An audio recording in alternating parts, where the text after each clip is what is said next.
معزز احباب گرامی، اللہ رب العزت کی بارگاہ میں کثرت کے ساتھ دعا کیا کرو، اس لیے کہ دعا میں کامل ابدیت کا ظہور ہوتا ہے کہ تم اپنے خلاق کی کائنات کی بارگاہ میں دست سوال دراز کر رہے ہو۔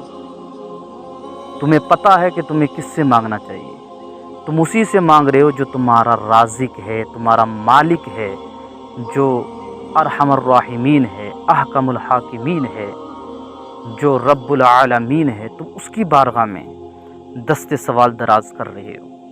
خلاق کائنات خود ارشاد فرماتا ہے وقال ربکم ادعونی استجب لکم، اور تمہارے رب نے فرمایا مجھ سے دعا کرو میں قبول کروں گا۔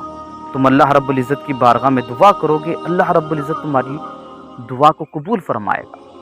سرکار دو جہاں صلی اللہ تعالیٰ علیہ وسلم نے ارشاد فرمایا الدعاء مخ العبادہ، دعا عبادت کا مغز ہے۔ دعا مصیبت اور بلا کو اترنے نہیں دیتی ہے، دعا یہ مسلمانوں کا ہتھیار ہے، دین کا ستون ہے، آسمان و زمین کا نور ہے۔ دعا مانگنے سے اللہ رب العزت گناہوں کو معاف کر دیتا ہے۔ جب کوئی بندہ دعا کرتا ہے تو اللہ رب العزت دعا کرنے والے کے ساتھ ہوتا ہے۔ دعا یہ رحمت کی چابی ہے۔ جب کوئی دعا کرتا ہے تو اللہ رب العزت قضا کو ٹال دیتا ہے، بلاؤں کو ٹال دیتا ہے۔